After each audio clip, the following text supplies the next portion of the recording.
Y en esta mañana quiero comentarte algo que también lo compartí con mi iglesia en este año, porque fue algo que Dios llamó mi atención. Y quiero empezar con un texto que está en Lucas 24:19. Me llamó es un momento donde Jesús acaba de resucitar. No es un encuentro con los discípulos en plan oficial, sino que aparece a dos de sus discípulos que iban caminando, saliendo de Jerusalén, camino de Emaús. Muchos conocen esa historia.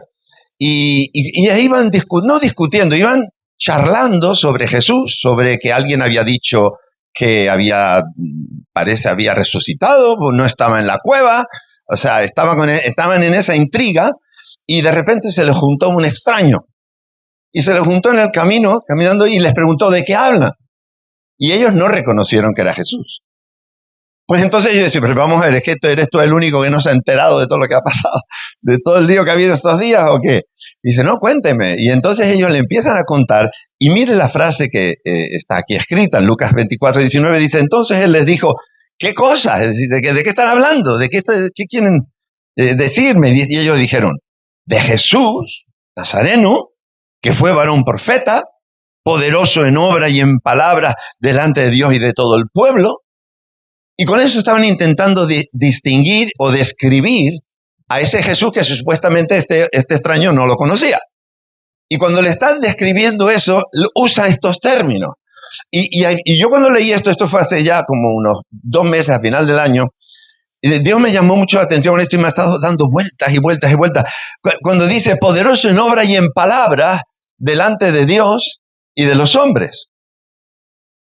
Yo pensaba, Dios, qué piropo, ¿no?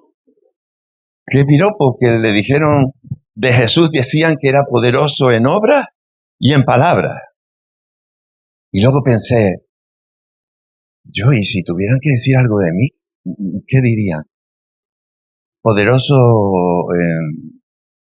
en palabras porque predica mucho, pero ¿y en obra? Y ahí me quedé un poco trabado, porque en el fondo me gustaría que dijeran de mí,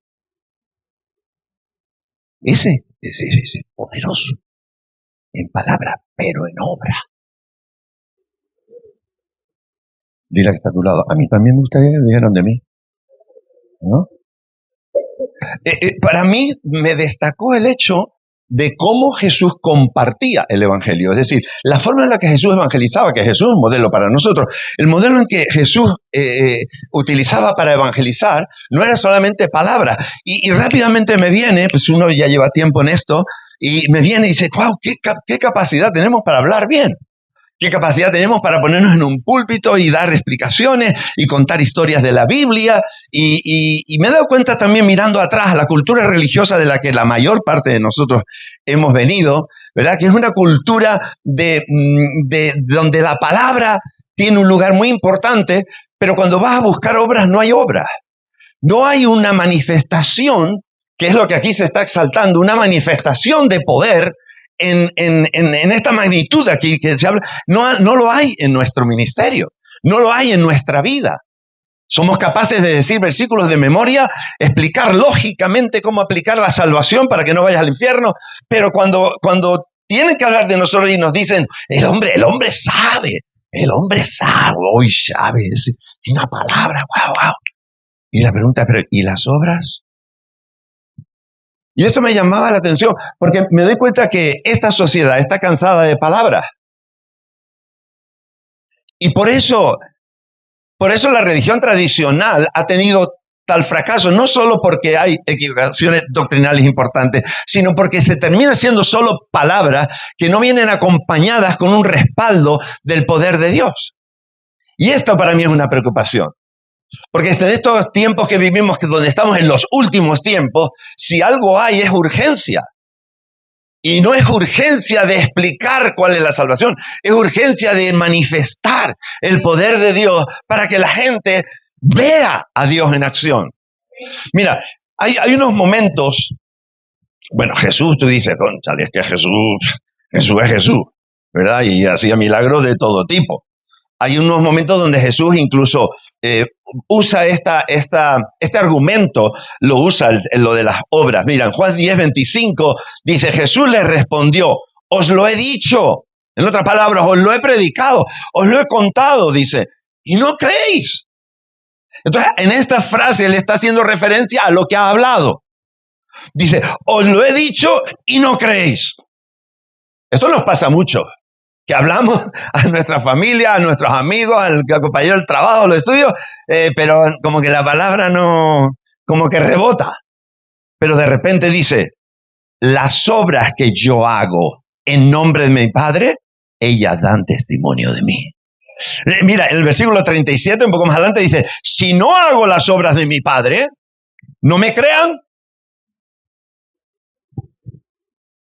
Claro, si yo, y para no ponerme en el lugar de ninguno de ustedes, si yo aplicara este mismo principio, diría, si no hago las obras de mi Padre, no me crean. Pues como no tenga obras, entonces no me van a creer. ¿Sí o no? Pero es que en esto, de alguna manera, déjame llevarte poco a poco, pero en el fondo lo que estamos tratando de decir es si Jesús usaba una estrategia a la hora de predicar la palabra, ¿por qué nosotros no aplicamos la misma estrategia? ¿Por qué no nos movemos en la misma dinámica? En el versículo 38, en Juan 10:38 dice, mas si las hago, si hago las obras, si las veis las obras en lo que yo estoy moviéndome y tratando con ustedes, dice, aunque no me creáis a mí, a mis palabras, aunque no creas lo que yo digo, no te convence, no te entra, te rebota, dice, creed a las obras. Y escuche, ¿cuál es el argumento si tú levantas a un muerto? ¿Quién va a decir algo? O a alguien le falta un brazo y le crece el brazo. A ver, ¿quién va a argumentarte a ti algo? Jesús mismo estaba diciendo, no me crees por lo que digo, pero mira las obras, cree por las obras.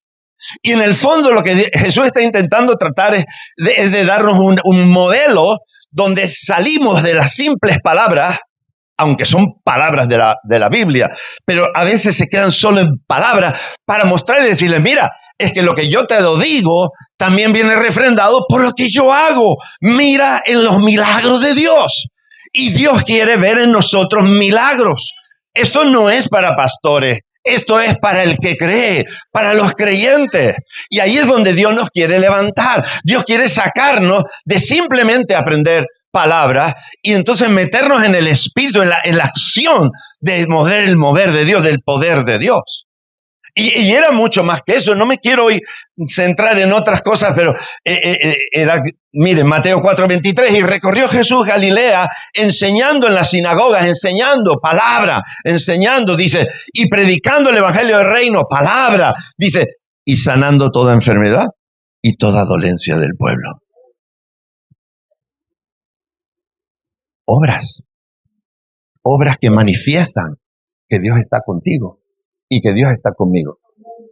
Y vuelvo a repetir, esto no es para pastores, esto es para todo el mundo.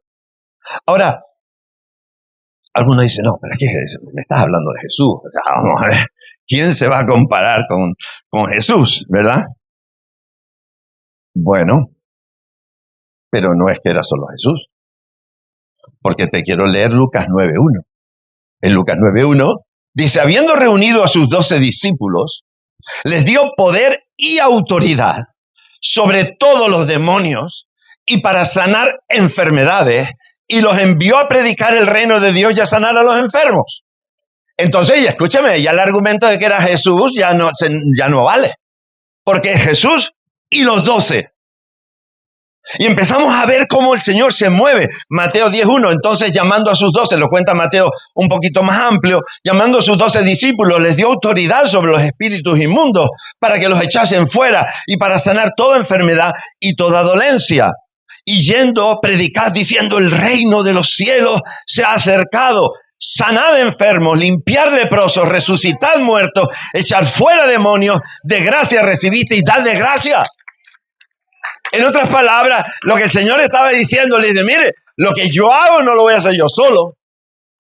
Ahora lo van a hacer ustedes también. Ahora, el poder no estaba en ellos en el sentido de que ellos eran los que generaban ese poder. No, el poder viene del Espíritu Santo, viene de parte de Dios. Pero el instrumento eran ellos 12. Y se manifestaron un montón de milagros y hacían cosas extraordinarias. Y entonces vuelve otro y dice, bueno, pero es que me estás hablando de los 12 apóstoles. No, o sea, eran los apóstoles del Cordero. O sea, son palabras mayores. Me va a comparar ahora con un Pedro, con un... No, digo, un momento, no te equivoques. Porque quiero leerte Lucas capítulo 10. Y después de estas cosas, designó el Señor también, diga conmigo, también, a otros 70, a quienes envió de 2 en 2, delante de él a toda ciudad y al lugar donde él había de ir. Y en el versículo 8 sigue diciendo, en cualquier ciudad donde entréis y os reciban, comed lo que os pongan delante y sanad a los enfermos que en ella haya y decirles se ha acercado a vosotros el reino de Dios. Así que nos damos cuenta que no solamente eran los 12, ahora hay otros 70 en los que él comisiona y delega una autoridad para no solamente hablar bonito, sino moverse bonito. Mira, en el versículo 17, un poquito más adelante, dice, volvieron los 70 con gozo. Volvieron con gozo. Venían contentos los tipos. ¿Sabe por qué? Dice, porque aún los demonios se nos sujetan en tu nombre. Entonces no solo era sanar enfermos, había una autoridad sobre los demonios. Y tú dices, pero eso será para pastores, apóstoles, profetas, evangelistas. No, porque si empiezas a pensar así, te apartas de lo que el Señor quiere hacer contigo. Estás eludiendo algo que va directamente al corazón de cada uno de los creyentes. Entonces al principio era Jesús.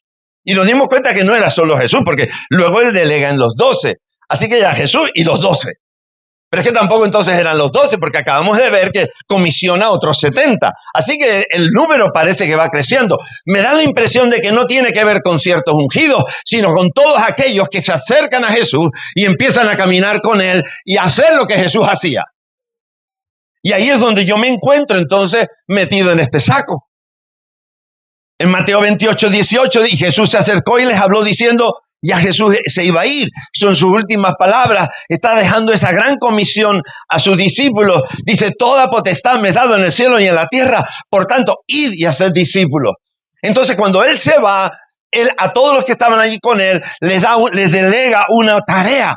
Y es ir y hacer discípulos a todas las naciones, bautizándolos en el nombre del Padre y del Hijo y del Espíritu Santo. Enseñándoles que guarden todas las cosas que os he mandado, y aquí yo estoy con vosotros todos los días hasta el fin del mundo. Esta despedida la cuenta Mateo de esta manera, y la hemos usado muchísimo, ¿verdad? Esto de ir y hacer discípulos. Pero vamos a ver cómo nos lo cuenta Marcos, porque Marcos nos da algunos detalles más. Y en Marcos 16:15 empieza diciendo, y les dijo, id por todo el mundo y predicar el evangelio a toda criatura. Esto es lo mismo que acabamos de leer de Mateo. Sigue diciendo en el 16, el que creyere y fuere bautizado será salvo, mas el que no creyere será condenado. Hay una gran división en la humanidad. Son los que creen y los que no creen, ¿no? Pero luego en el 17 dice, y estas señales seguirán a los que creen. Y si yo aquí, no lo voy a hacer, pero si yo aquí preguntara, ¿cuántos creen? Pues todos levantamos la mano. Y automático, además. Si después leemos todo esto, a lo mejor después no le levantan la mano, pero antes de leer todo lo que voy a leer, quizá levantan la mano. ¿Y qué le pasa a los que creen? Pues mira, los que creen ya no son simplemente Jesús, los 12 y los 70. Ahora es los que creen. Y los que creen no en aquel siglo, los que creen. Dice, en mi nombre echarán fuera demonios.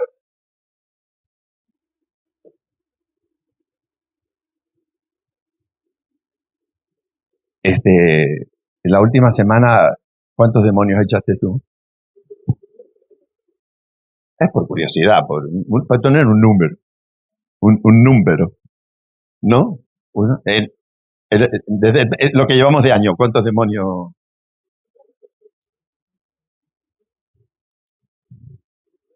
¿Hablarán nuevas lenguas? ¿Tomarán en manos serpientes y si bebieren cosas mortíferas no les hará daño? ¿Sobre los enfermos pondrán sus manos y sanarán? Y te das cuenta que en el argumento, tanto los temas de los espíritus o demonios como lo de las sanidades, era la estrategia de Jesús. Jesús se movía hablando, sanando enfermos y echando fuera demonios. Lo de los demonios se lo dejo para otro día, para no mezclar. ¿Sí? Pero lo de las sanidades forma parte del evangelismo personal que tenemos que vivir. Y aquí es donde yo quería llegar. Tenemos que empezar a creer que la tarea de evangelizar no es simplemente hablar y contar 4 versículos, sino de alguna manera abrir la puerta para que el Espíritu Santo se mueva y haga algo que yo no lo puedo hacer. Pero como lo va a hacer Dios, la gente va a creer en Dios, no en mí. Esa es la parte que, escúcheme, no me aplauda tanto porque me quita del tiempo y me están midiendo la... Es broma. Escuche, esta es la parte donde me da la impresión, por lo que veo, por lo que siento, por lo que estoy experimentando en estos últimos años, es la parte donde estamos fracasando. Porque confiamos en lo que sabemos para hablar, pero no confiamos en que Dios va a sanar a un enfermo si oro por él. Y para orar por el enfermo y quedar mal, mejor no oro. ¿A que sí? Porque en el fondo no estoy muy seguro que se vaya a sanar. Y si no se sana y yo dije algo, el que se va a quedar mal soy yo. Entonces no oro. Pero entonces me doy cuenta que el evangelismo personal o el evangelismo no es simplemente predicar la palabra, sino como dijeron los discípulos, Señor, ayúdanos a predicar con denuedo, mientras tú haces obras, señales, prodigios y maravillas que confirman la predicación que ha sido dada.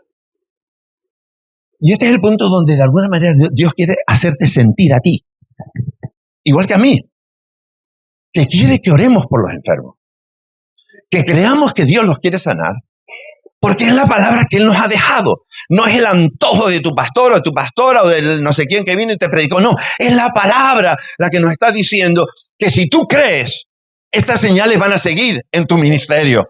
En lo que tú haces, en lo que tú mueves, Dios va a ir contigo si le das lugar. Ahora, si tú hablas la palabra, pero no das lugar a que ocurra nada, nada va a ocurrir. Porque hay que darle la oportunidad al Espíritu Santo, hay que darle el espacio para que entre y haga lo que hay que hacer. Entonces, cuando la próxima vez que vayas a hablar, pide, Señor, ayúdame a creer que tú vas a sanar. Porque Dios quiere sanar. Dios te quiere usar a ti para sanar. Tú dices, a mí, pero eso será para el que está a mi lado. No, es para todos nosotros.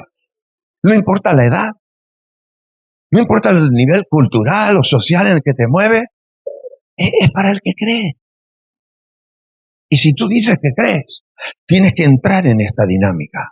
Un evangelismo que va más allá.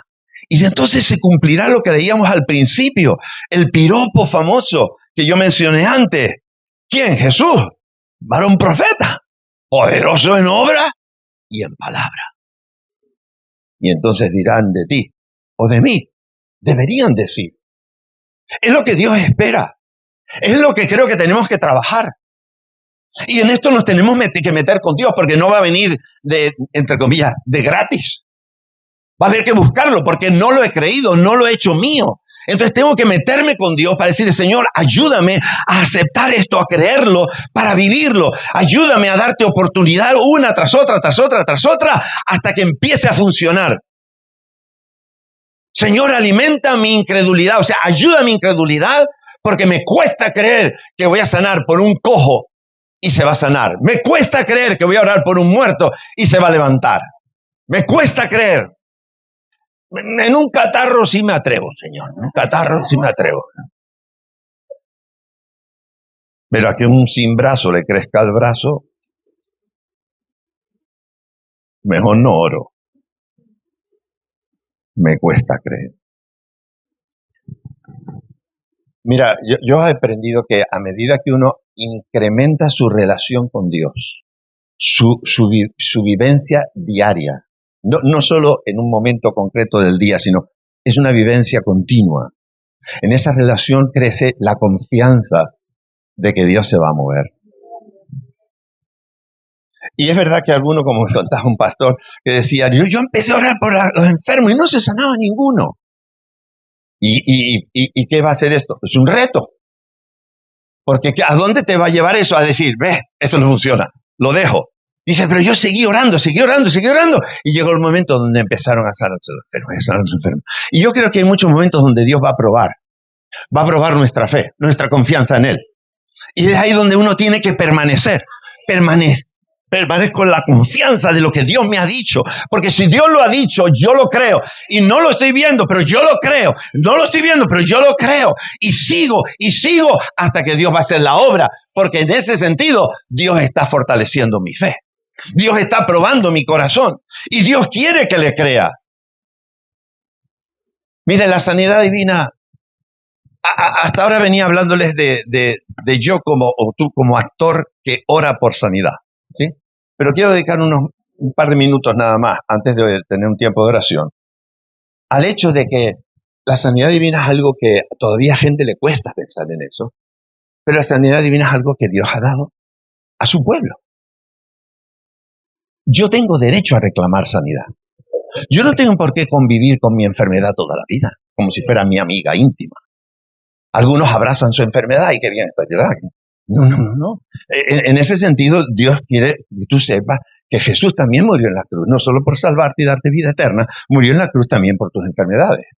Y hay un pasaje que nos muestra aquí Pedro, dice Pedro, en 1 Pedro 2:24, dice, quien llevó él mismo nuestros pecados en su cuerpo, ¿verdad? Y él llevó el castigo. Dice, sobre el madero, para que nosotros estando muertos al pecado, porque ya él lo venció, vivamos a la justicia, vivimos en la justicia de Dios. Y luego dice, y por cuya herida fuisteis sanados. Santiago también nos dice, ¿está alguno enfermo entre vosotros? Llame a los ancianos de la iglesia y oren por él, ungiéndole con aceite en el nombre del Señor. Así que era una práctica constante. Dice, y oren por él. Y dice, ungiéndole con aceite en el nombre del Señor. Y la oración de fe salvará al enfermo y el Señor lo levantará. O sea, de alguna forma establece unas pautas de comportamiento aún en el régimen de la iglesia, donde debemos confiar de que Dios quiere sanarme. Dios te quiere usar para sanar y Dios quiere sanarte. Tú tienes que decirle, Señor, ayúdame. Tengo problemas con la fe. ¿Por qué? Porque vengo de una cultura donde este tema de la fe no se manejaba así. Aún dentro de la iglesia tradicional evangélica hay problemas en muchas iglesias para creer que Dios actúa en el día de hoy igual que en el primer siglo. ¿Qué digo igual? Cosas mayores que esas veréis. Cosas mayores que las que Jesús dijo que nosotros veríamos también. Entonces, de esta forma tiene que despertarse en nosotros el deseo de que se mueva el Espíritu Santo en nuestra vida, en nuestro día a día. Venimos a la iglesia el domingo. Ayer mencionaba con los hermanos allá en el Puerto de la Cruz también algo así. Nuestra vida cristiana es venir el domingo a la iglesia. Venimos a la iglesia, queremos tener un buen tiempo de adoración, una palabra, si hay algún chiste, pues también mejor. Y en fin, que esté completita la cosa, que me voy contento a casa, ¿no? Y que sea algo inspirador, porque una semana es dura. Necesita algo fuerte, algo animado. Y luego pasa la semana donde estoy enredado en mis cosas. Esperando el próximo domingo, que volveré con la misma expectativa, tener un buen tiempo de alabanza. Algo bonito ahí, algo fuerte, algo que me anime, porque tengo una semana como la pasada, dura. Y muchas vidas cristianas se llevan en este ritmo. Este es el panorama. En muchos cristianos este es el panorama. Pero eso no tiene nada que ver con lo que Dios ha dicho, ¿no? Nuestra vida ahora gira en torno a Cristo. Tu negocio, tu empleo, tu trabajo, tu familia, tus hijos, todo tiene que girar en torno a Cristo. Mire, por lo mismo que Cristo murió, tú y yo tenemos que morir también. Con la misma motivación que Cristo dio su vida, ahora que le conozco, es el motivo por que yo doy mi vida por Él. ¿Y por qué murió Jesús? ¿Por nosotros? ¿Por la gente? No murió por Él, murió por la gente. Dio su vida por la gente. Ahora nosotros lo que hemos descubierto, lo que no sabíamos, y es que esta vida no se refiere a solo... ¿Ustedes cuántos años quieren vivir? Muchos, como 100, ¿no? 100, pero sin darle la lata a nadie, ¿no? O sea, 100 sin molestar, estaría bueno, está bien. 100. Ustedes saben que se van a morir, ¿no? O sea, no, antes de seguir, ¿usted está seguro que se va a morir? ¿Sí? ¿Lo tiene claro? ¿No? Hay muchos jóvenes que no están seguros de que se van a morir. Pero todos nos vamos a morir. Y a veces miramos la vida como diciendo, yo, la vida, tengo que aprovechar esta vida. Tengo que aprovechar la vida porque hay una vida. Y entonces todo nuestro énfasis y nuestro esfuerzo es esta vida, porque si no disfruto esta, lo que Cristo ganó en la cruz es la otra vida. Y la otra vida es eterna. En esta 100 y dando la lata. Pero la otra es eterna. Y lo de eterno suena a largo, más. ¿No? Eterno. A veces hasta me da miedo pensar en la eternidad. Porque nunca he pensado en algo que no termina. ¿Has pensado en algo que no termina? A mí me da miedo, yo prefiero no pensar. Esta se termina, pero empieza la otra. Y disfrutando no, intentando sacarle partido a esta vida, muchos hipotecan esta vida y fastidian la otra. Tú y yo ahora conocemos algo que antes no conocíamos. Ha cambiado la perspectiva de ilusión en la vida. Ha cambiado a dónde voy, a dónde me dirijo. Y al cambiar, debe cambiar la forma de vivir. Mis principios ahora, evidentemente, son muy nuevos porque voy descubriendo lo que Dios quiere y empiezo a actuar como Dios quiere. Voy cambiando yo porque también me doy cuenta de que bueno, solo hay uno, Dios. Y yo tengo que intentar modelar mi vida al estilo de Jesús, ¿verdad? Claro que quiero hacer eso. Y todo eso es un proceso, es un trabajo. Pero la meta de mi vida ahora, la meta de mi vida, independientemente de que tengo esposo, esposa, hijos, trabajo, negocios, la meta de mi vida es la misma meta que Jesús tuvo cuando murió en la cruz. Es salvar la gente que se va al infierno. Es salvar a la gente que se va al infierno. Porque el problema no es que los pobres están enfermos. Pues bueno, es que no tuvieron buena suerte, nacieron en un país que, qué triste. Vale, escuche, pero eso no es lo triste es irse al infierno. Eso es lo triste. Y al mirar a la gente uno tiene que mirarla no como alguien que, qué pena, qué mala vida lleva. No. Qué pena que como se muera así, se va al infierno por la eternidad. Por eso es tan importante la forma en la que evangelizamos. Porque si la gente está cansada de escuchar palabras, entonces habrá que abrirle los ojos por medio de las obras. Y ahí es donde yo, iglesia, te animo a que te llenes, a que te metas con Dios. Métete con Dios y dile, refuerza mi fe, ayúdame a entender o aceptar el que me quieres usar, porque yo quiero hacer las cosas que tú hacías y aún mayores, como tú dices. Porque quiero que el mundo vea, o no oiga solo mis palabras, vea el poder de Dios. Y al ver el poder de Dios, se le acaban los cuentos. Ya no hay argumentos frente a los milagros de Dios. Y eso es lo que el mundo necesita ver. Yo quiero dejarte en esta mañana esa carga. Tengo que evangelizar, pero tengo que evangelizar con palabras y con obras. con palabras y con obras. Y mucha gente dependerá de lo que tú le hables. Mucha gente va a depender su futuro de lo que tú le hables. Termino con Isaías hablando acerca de la sanidad. Dice, mas el herido fue por nuestras rebeliones, molido por nuestros pecados. El castigo de nuestra paz fue sobre él, y todo esto ocurre en la cruz. Y por sus llagas fuimos nosotros curados. ¿Por qué puedo orar por sanidad? Porque Jesús en la cruz murió también por nuestras enfermedades. Y en esta mañana, siguiendo la misma pauta de lo que estamos hablando, a mí me gustaría, ¿sabes a qué hora se van? ¿Se van todos a la 1? O sea que tengo que terminar antes. ¿Qué hora es? Ya media hora. No se vayan antes. Siguiendo la misma pauta, hemos predicado, ¿no? No sé si, pero hemos predicado. ¿Por qué ahora no vamos a las obras? Pero esto es para el que cree.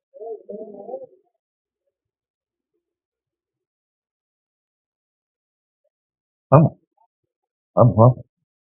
Ok, cierra tus ojos un momentito, vamos a orar y pasamos a lo de las obras. Cierra tus ojos un momento.